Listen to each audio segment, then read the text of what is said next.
vivons. Il y a même des immigrés climatiques. Il y en a maintenant qui existent. Donc, ceux qui sont sceptiques, qui penseraient que c'est pas de la réalité, mais c'est vrai, c'est la réalité. D'accord. Les changements climatiques sont réels et malheureusement, c'est l'Afrique qui souffre beaucoup de ces changements climatiques et ce sont ceux qui vivent dans des milieux ruraux, dans la zone rurale, dans des villages et tout. Par exemple, à Boko, où normalement il fait très beau et au mois de novembre, on produit des litchis. Le fait que la pluie arrive en retard, on constate qu'on n'a pas des mangues mûres à temps, on n'a pas des litchis comme on voudrait. Et malheureusement, on n'associe pas ceux qui vivent dans les villages, dans les grands sommets.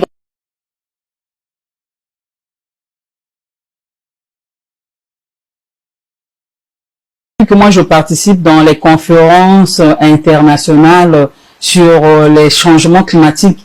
Je vois souvent les représentants de peuples autochtones, que ce soit au niveau de l'Afrique centrale qu'au niveau international, ils sont associés. Mais je suis sûr que pour les sommets de 3 bassins, ils ont été associés parce que dans la décoration événementielle, j'ai vu aussi les tentes des peuples autochtones. Personne ne peut construire ces tentes-là, sinon que eux-mêmes. Mais ils ne se sont pas exprimés. Peut-être qu'ils ne se sont pas exprimés parce qu'on n'a pas participé à toutes les réunions. Hein. Moi, personnellement, j'ai participé aux grandes réunions, par exemple aux plénières, aux ateliers. Peut-être qu'ils se sont exprimés dans d'autres réunions parce qu'il y en avait beaucoup pendant le sommet de 3 bassins. Mais sinon, on a vu quand même les représentants des peuples autochtones. Mais ils doivent parler, comme vous le dites. Ils doivent avoir aussi droit à la parole, droit à la prise de décision. Là où les décisions vont être prises, ils doivent être là pour donner aussi leur avis, pour parler de ce que eux ils vivent en réalité. Normalement, ça devrait être comme ça. D'accord. Qu'est-ce que vous pensez du traitement des journalistes? Est-ce que les journalistes se sont appropriés ce sommet ou est-ce que au Congo les journalistes s'approprient la question des changements climatiques, vu que le bassin du Congo aujourd'hui c'est le poumon vert de la planète et ce sont aux communicants de vendre ce bassin et de plaider pour le Congo? Est-ce que les communicants au Congo s'approprient les questions climatiques? Oui, je crois. Et puis, le tout dépend aussi de la spécialisation. Parce que nous, les journalistes, il y a des journalistes politiques, il y a des journalistes économiques et tout. Les journalistes aussi spécialisent des questions environnementales, mais nous sommes combien déjà? Par exemple, ceux qui viennent pour l'actualité, est-ce qu'ils maîtrisent toutes les questions liées au changement climatique?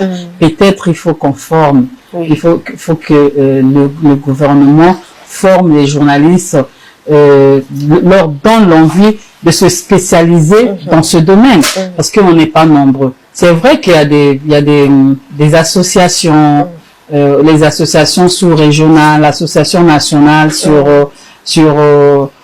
concernant les journalistes environnementaux, mais est-ce que tous ces journalistes-là s'intéressent à ces questions? Je ne sais pas. Donc, il faut peut-être qu'il y ait beaucoup de formation, peut-être coopter et puis former. Comme ça, le fait qu'on les a cooptés, on les a formés, ils seront intéressés. Moi, par exemple, je me suis intéressée aux questions environnementales. Pourquoi? Parce que j'ai été aussi cooptée, comme on dit, ou sinon par influence, mais influence positive, pas négative.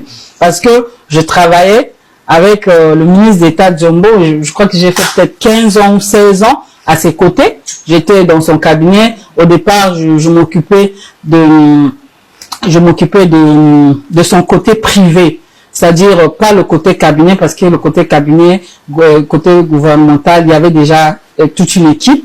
Mais moi, c'était beaucoup plus le côté privé, par exemple l'aïkido, le tennis de table, la littérature, et que sais-je encore.